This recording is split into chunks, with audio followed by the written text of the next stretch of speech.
In today's video, we're going to discuss how to get more growth out of our Yieldmax funds in order to resemble the Nasdaq index closer. Okay, so we earn over $150,000 per year in dividends at this channel, and my performance and value shows that we're beating the market to start the year. We're up about 1%, whereas the market is down 1.5%. After today's gains, you'll see these numbers change for both myself and the market. So I'm getting both dividends and capital gains at this channel in order to outperform the market and live the FIRE lifestyle, which is financially independent, retire early. If you need help doing the same, email me for my e-guides at aikentod48@gmail.com. When we're trying to resemble the Nasdaq closer with our Yieldmax funds, the first thing you can do is buy Microsoft and Apple because they are 20% of the indexes. If we go to the Zacks website where we can see all the holdings for the S&P and Nasdaq, the Nasdaq has Apple at 11% of its holdings, and then Microsoft is about 10%. So you're getting 20% of the Nasdaq index when you simply buy Microsoft and Apple. For Microsoft, I have about $7,000 in, and Apple, I have about $7,000 in as well. I want to get each up to 10 grand. I'd prefer to get Microsoft up to 10 grand first, even though it's a lower weighting in the NASDAQ. And here's why. Because Microsoft, if we go to a maintenance tab of it, you'll see that it's 30% maintenance. This is the only Yieldmax fund that I know of that has 30% maintenance in technology. Okay, maybe there's an Exxon or a JP Morgan with Yieldmax that has lower maintenance, but for technology and growth, this is the lowest maintenance I've seen. Microsoft, it's 30%, whereas Apple is 50%, and again, the rest of the Yieldmax names that I know of are 50%. If you need help understanding maintenance, that's in my Volume 3 Margin E-Guide.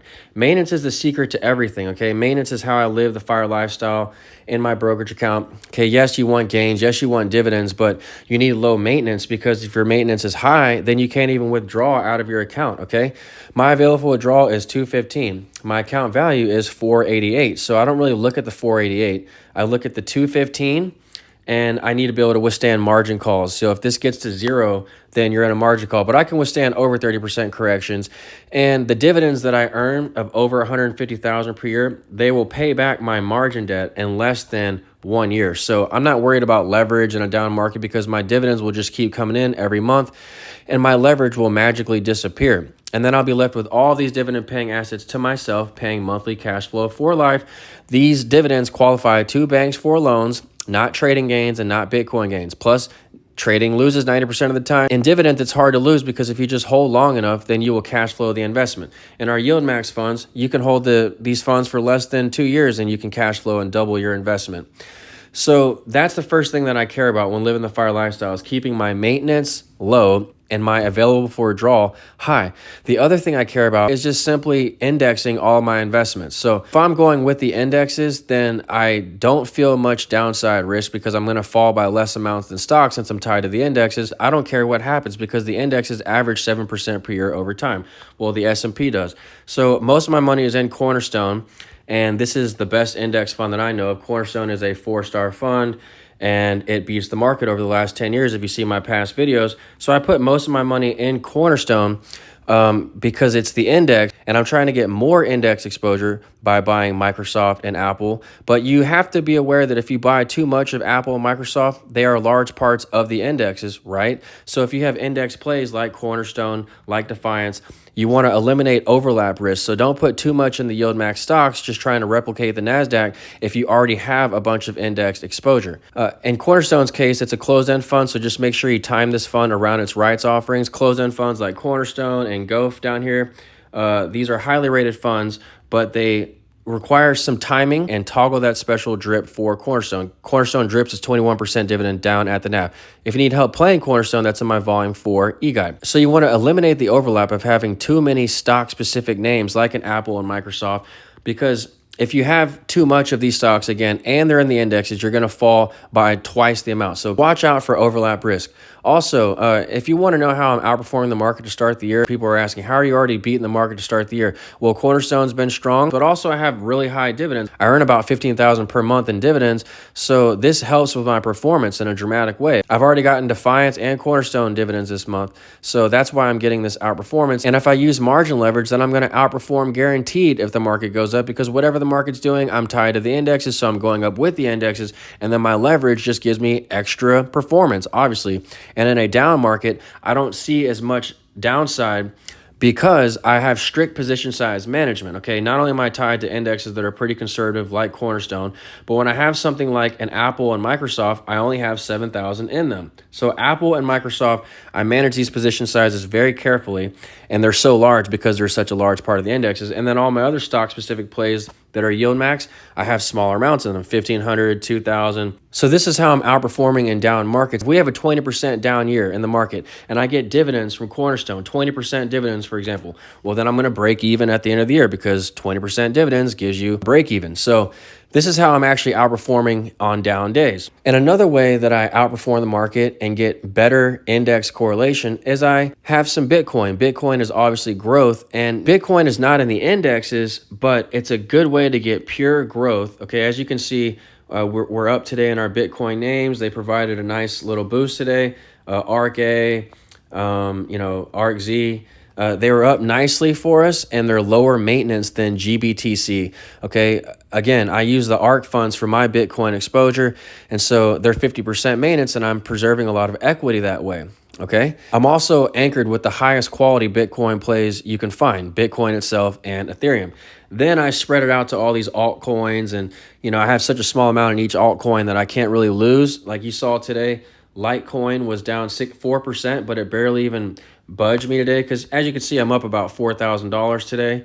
And the reason why I underperformed today is because I've been outperforming the last few days. Cornerstone gave a little back today. It wasn't up as much today because it was up strong the last couple of days again. Another way to play Bitcoin safely is I own Coney, which the dividends from Coney pay back all of my losses in, let's say, a Coney and the rest of my Bitcoin names. No matter what the stock price does, the dividends cash flow the investment over time. And in Coney's case, it'll cash flow in less than a year because the dividend's around 100%. And then also, I sold some puts on the miners for Bitcoin, and that's how I lowered my cost basis and lowered my margin because I got a few $1,000s to do it. I also lowered my risk because the $10 I receive in premiums from, let's say, a Mara, you just take your $20 strike price that you see in Mara and you subtract the premium, and now you see my cost basis, it's actually around $10. So I have a 50% cushion on the downside for Bitcoin miners. My Coney dividends will cash flow that investment and pay for all other losses in Bitcoin should it occur, and then I'm anchored with the highest quality Bitcoin funds with the lowest maintenance you can find. Okay, also, I sold puts on tech today to get more correlation to the indexes. So not only did I sell puts on the miners, but I sold puts on Soxol. Okay, I got $12 for selling, $1,200 for selling a put on the semiconductor index, but it's at 30 a share. So my real cost basis is about 18. Okay, so 1780. So my risk is adjusted in this play. Selling a put on Soxol I thought was a no-brainer because it's only taking up 3,000 of my equity. Okay, $30 because these puts are 100% maintenance in the triples. They're either 75% to 100% maintenance, so they suck up all your equity. You have to be very careful. You don't want to get assigned to a $100 strike price in these put options because then you have to fork over $10,000 at 100% maintenance. That sucks up all your equity. So you want to make sure you're doing low share prices like I did with Soxol, $30. So I'm only on the hook for $3,000. And my premiums of $1,200 make it to where if I lose 50% in this investment, I'm still almost at a break even. So I lowered my risk by a ton by selling puts on these technology linked indexes like Soxol, like TQQ. I got $14 for that one. And I sold a put on Teckle today, even though it was up 6% today. So $40 for Teckle. If you look at the price for Teckle, it's really around 60 TECL. This is the Nasdaq 100 triple leverage ETF.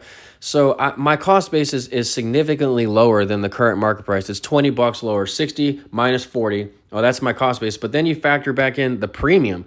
So 40 minus $8, my cost basis is really around 32 in Teckle.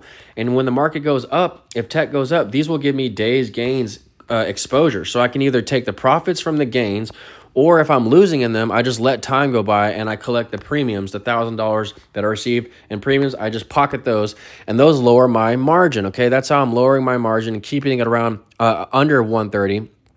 Even though my income is rising. How am I doing it? Because I'm selling puts on these names and I'm buying other dividend related names. For example, today I bought some XOMO Exxon because it's really cheap. It's around $100 a share, which is a good time to buy Exxon. I got a recommendation from one of my subscribers on this one today. So thank you for reminding me to revisit XOMO. It'll give us nice value and balance versus these growth plays, okay? And it still gives you around a 20% dividend. So that never hurts, and you're increasing your income in the process. So we've lowered our margin, we've increased our income, and we've increased our index exposure to the Nasdaq, which will help with our performance with Yieldmax because the upside is capped with Yieldmax. All right. One more thing I want to make you aware of is Yieldmax can fall by the amount of the stock, but it won't go up by the amount of the stock because its upside is capped because they sell synthetic calls. So just be aware that they can fall by that amount of the stock, and put a majority of your money in the indexes like Cornerstone and Defiance, et cetera, et cetera. The reason why I have so much in Cornerstone is because it gives me growth that Defiance can't give me. Defiance just gives me excessive dividends that Cornerstone can't give me. You need to have a blend of them all for total outperformance. So I think that'll do it for the video, guys, okay? If you need help doing what I'm doing, email me for my e-guides at aikentodd48@gmail.com. When you buy my e-guides, you get free access to the Discord chat room for life, where we have over 500 members here pursuing the FIRE lifestyle. We also alert you of the Cornerstone rights offering announcement in Discord. We have a Bitcoin channel there, a Yieldmax channel. You can follow my portfolio there when I'm not making videos on YouTube. So it's a great resource if you want to know how to live the FIRE lifestyle. If you need more suggestions on which broker to choose, who has a special drip for Cornerstone, who has the lowest maintenance, they can answer all those questions for you on Discord. Also, when you buy my e-guides, you get my phone number for life. So I hope you liked the video, guys, okay? If you liked the video, click like or subscribe, and I'll talk to you soon. Thanks.